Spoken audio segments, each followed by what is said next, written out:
Hi, I'm Matt Wyman, CEO and co-founder of Acario. Acario provides agent simulation. We simulate users to break your agents before your customers do. Today, I'm really excited to have Ronnie Green joining us.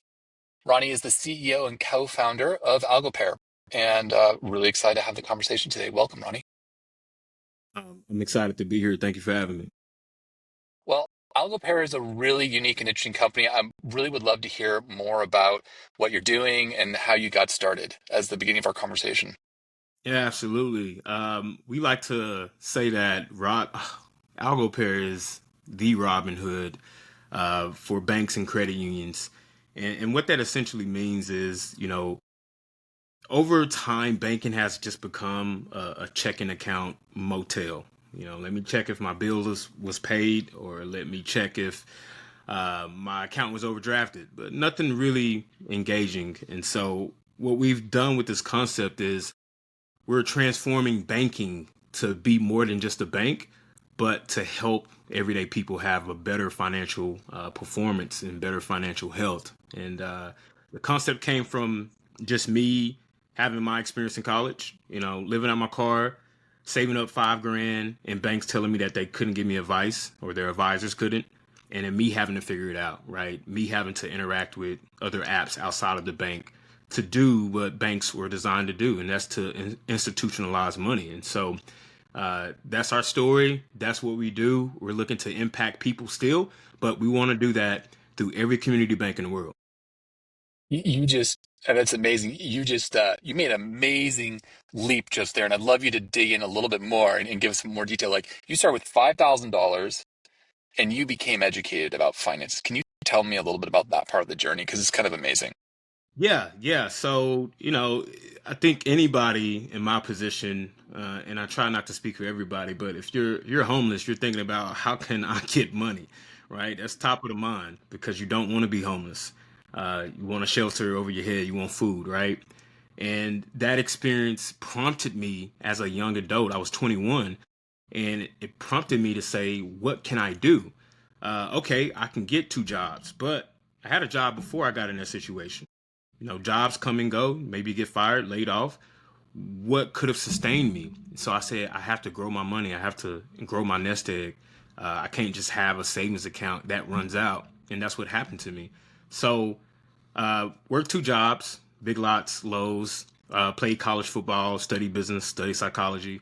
So I didn't have a lot of time. What could I do to maximize my money, grow it, and still be able to perform in school and in my sports that I loved, right?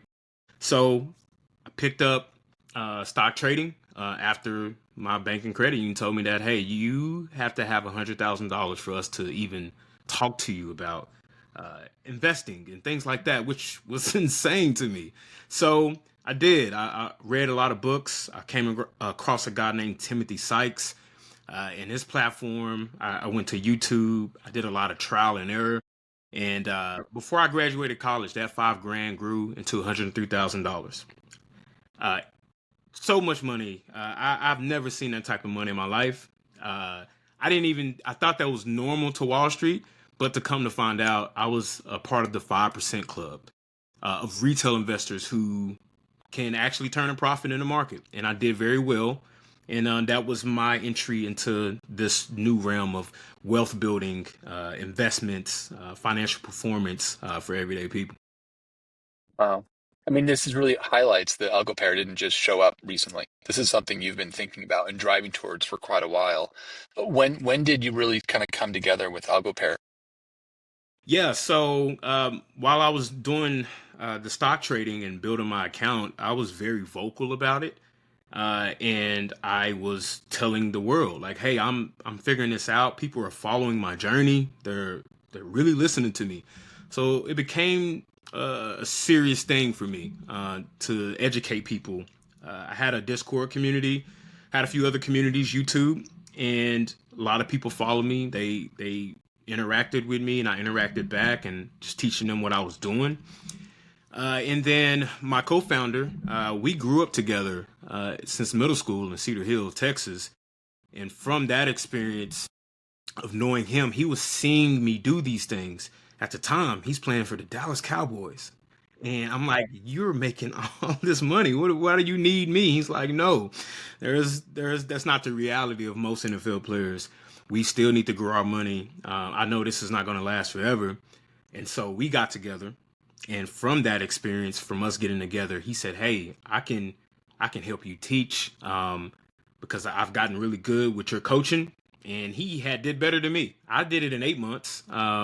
From growing my account up to six figures, and he did it in six. And he was like, I can help you, man. I want to do this because there's NFL players, there's other people that I know are dealing with the same thing, not being able to get access to help, financial advice, education, mentorship. And I want to say about 2018, we started to get a lot of feedback from our community. We had grew to about 5,000-6,000 people, and they were like, hey, all of the apps we use today, it's not taking us through the whole process end to end. Learning, not just saving your money and putting it in some type of Apple stock or whatever, but taking it, growing it, mentoring, knowing when to buy, when to sell, when to put money back, when to put more money in, how to manage risk. There was no app that was doing that end to end. And they asked us, hey, can you guys just build your own app? And so me and Ben, we sat back and it was like, all right, let's do it. And so that's how AlgoPear was birthed, all over a glass of tequila.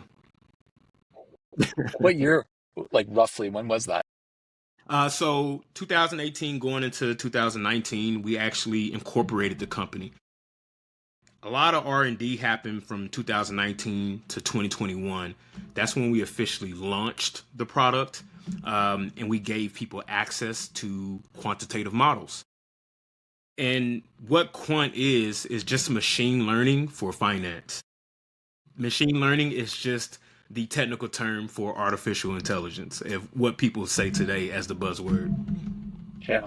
Yeah, Yeah. it really strikes me that maybe when you incorporated AlgoPair, but AlgoPair started with the learnings that came before that. And I love the fact that, as you described it, you actually start with learning. You start with the education because people need to understand more and learn more. And I think from what I've seen and learned about AlgoPair, like that's really where you're starting the platform as people come in and use it. And so I'm curious how you're seeing sort of financial education developing right now, because I know, people are going to ChatGPT more often. People are starting to use some of these services, which I think could be good, but I'm curious how you think about it. Are you seeing that as a net positive? Are you seeing that as an educational foundation, or do you have to get beyond it?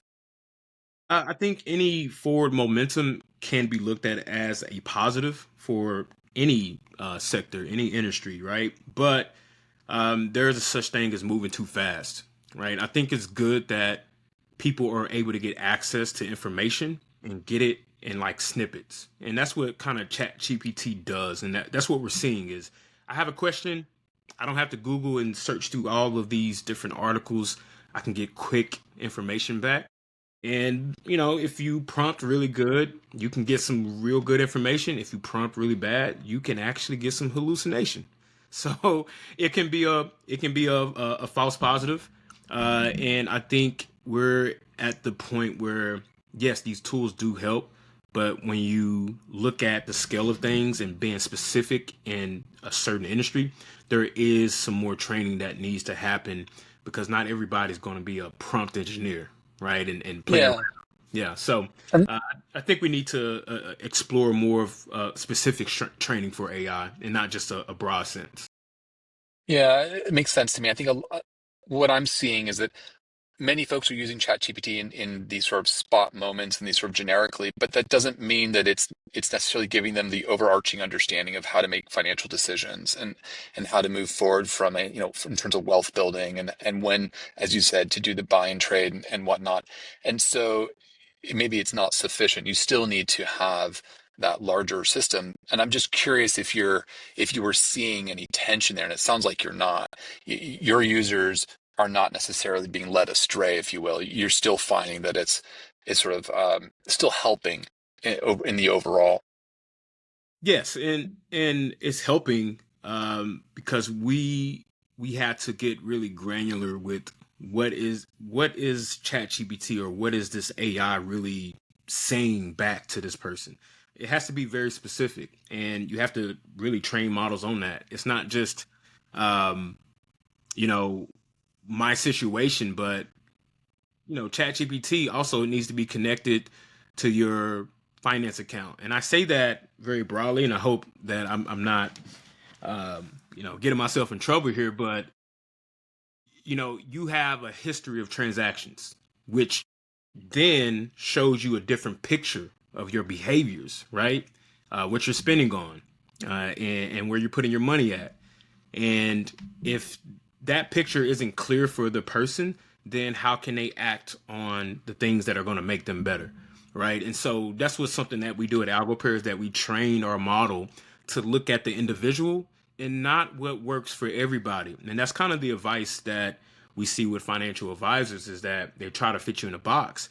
But that's why financial advisors, they would rather talk to a rich person than the person that's just getting started, because it's a lot easier to give cookie cutter advice to say, hey, you have $1 million, you want to make an extra $100,000, just put it in a high yield account, and there you go. Where a person that maybe is in Florida or Texas, there may be a different advice that's a lot better.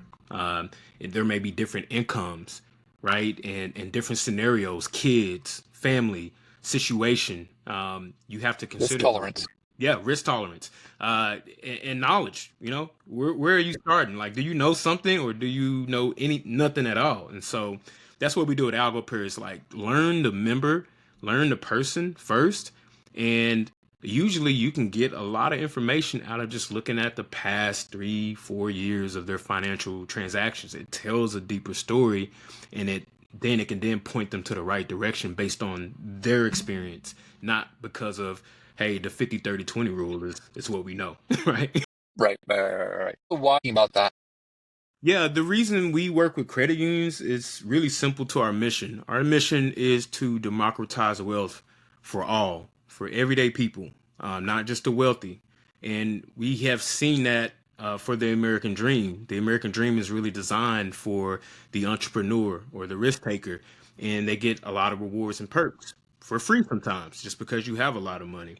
But for AlgoPair, it was hard for us to find a place in the market to where we can really impact a lot of people at once.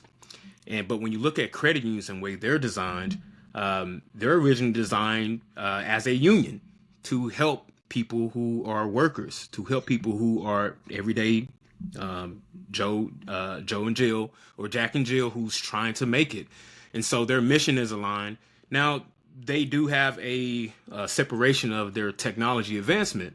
It's very slow, but what we're starting to see is that they're open to it. They're open to integrating solutions like ours to really help, because the young members today, like myself, millennials, Gen Z, if your tech isn't up to date, we're not engaged at all. And that's the biggest conversation, is engagement. How do we engage the new generation as the older generation kind of moves on and passes on that wealth? Do you see that through the credit unions, you're getting a different lens in terms of the sort of the financial picture and the structure that people need? For example, more liabilities than necessarily assets, or some different balances, or the approach is different, it's more community oriented. I mean, I would assume that there are other characteristics of and opportunities, frankly, in a positive sense, for people who are engaged with the credit unions to sort of embrace and learn and expand their wealth differently. Yes, credit unions, they actually care. They care about you. They care about your well-being. And they do have a different lens. Some of the big banks, you're just another number. With credit unions, no, you're a member, you're an owner. Every dollar that you keep in a credit union, you own a piece of that credit union. And so it's the members' money. So the interaction between the credit union is, hey, you walk into a credit union building, and you're greeted, and you're like, hey, how's your day going? How is, your family, and that's just a different lens than what a banker sees you. They see dollar signs. They see how can they maximize their revenue, where credit unions, that's why you get some of the best rates, right? Like they're not looking to actually make a profit more than they are looking to make an impact on your life. So that does help us with the type of technology that we have. Is our technology is for financial impact, moving the needle, helping you grow your wealth. And for bankers, they're like, well, how can we make money on this? And so that's why we focus on the community institutions. Their lens is actually impact focused, their impact metrics. How do we help you get your first car? How do we help you get your first mortgage? Did we help you make or save your first $10,000? Like, it's a big milestone for people, right?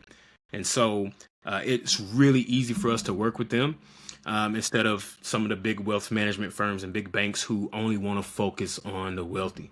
And that's Yeah. just not aligned with us. Yeah, they're holding on to those secrets. They don't want to let them out. I'm wondering, does that change how AI is being adopted and how some of these new capabilities are being adopted in the credit union? Can you maybe elaborate a bit on what you're seeing and what you're hearing there? Yeah, so the adoption, I want to say a year or two ago, anything AI to a credit union or community bank, it was a no conversation starter. Like, you couldn't get them on the phone. But now that they see that members and people are using it regardless, it's more of like a obligation or responsibility to say, well, we have to get ahead of this. And so we have to adopt it in a way where it can do good.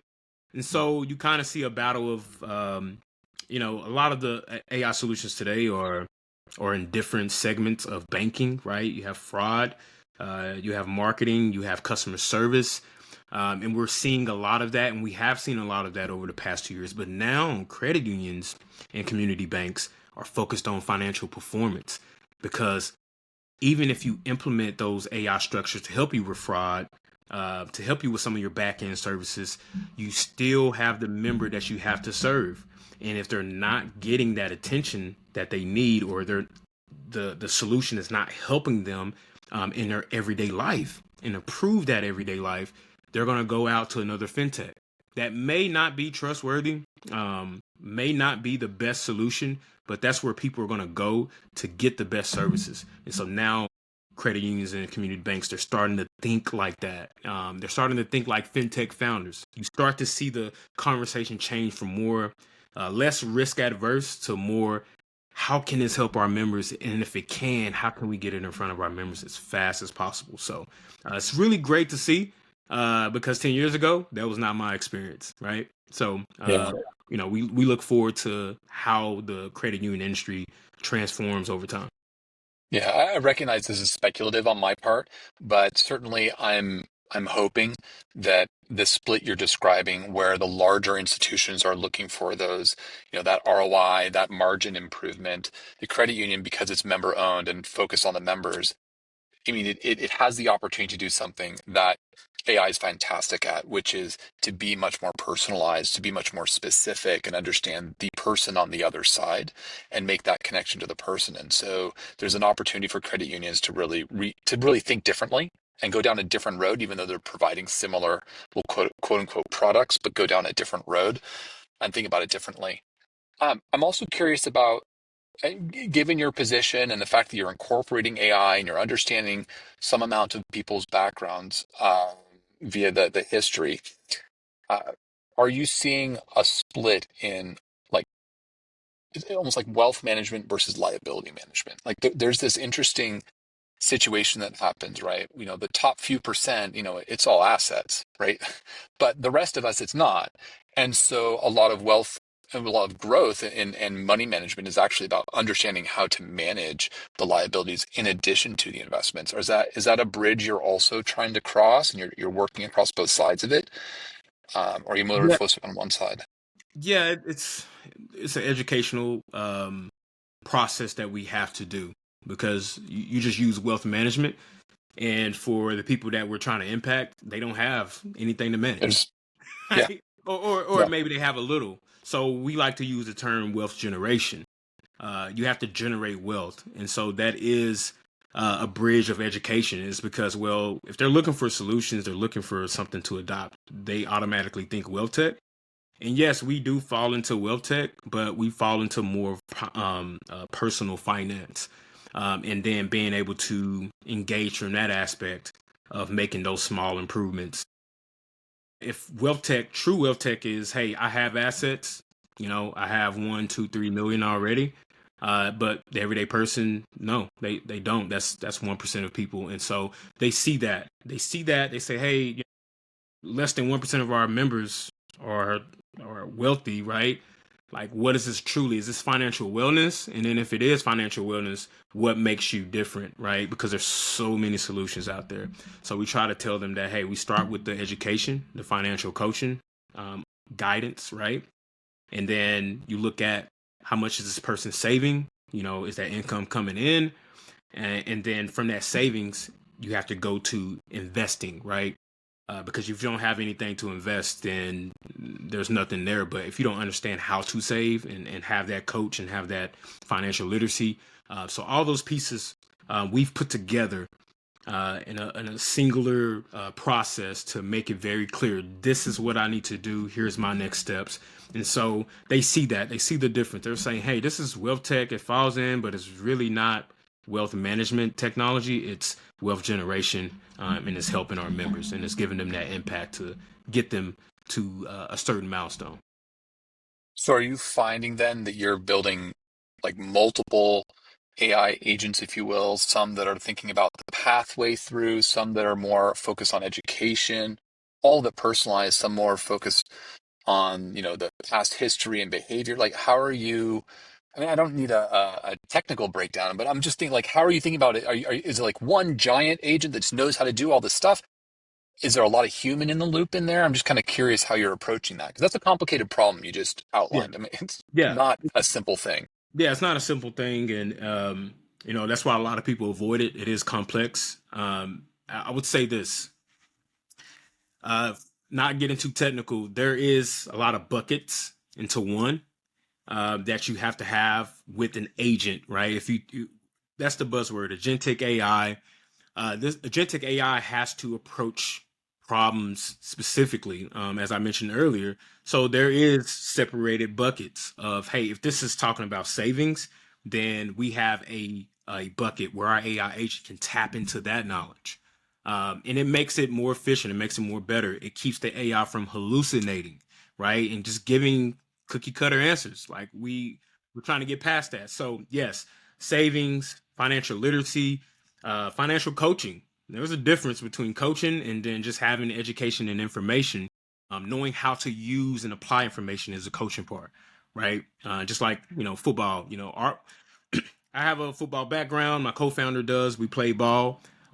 There's different information for a quarterback like Tom Brady than Michael Irvin, the receiver, right? There's just different information for different things, and you have different coaches for that. So yes, we do bucket that up under one agent where it can access the information. That way, you're not hallucinating. You're looking at the information that this person needs, that you need, and that may be different from what I need, right? And what Matt needs. And so, yes, we do structure our innovation just like that.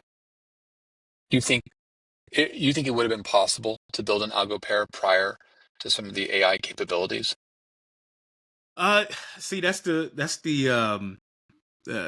real good question because we were AI before, AI boom, right? And it was tough to help people understand like what is machine learning and then what is deep learning. That's like another deeper layer, right? So I would say that, uh, you know, yes, it's just being able to move as fast. Things are moving a lot faster because there are more capabilities. So we do have a hybrid model where we use our own model, our own information, where we train the machine on. But now we have OpenAI, Claude, and all these different models out here, DeepSeek, where their capabilities touch a lot more data that you can train. But you still have to bring in your own like data. You have to bring in something that's very specific to what you do. Because if you don't, you get that hallucination, you get the inefficiency with the answers and recommendations that you get that people are seeing.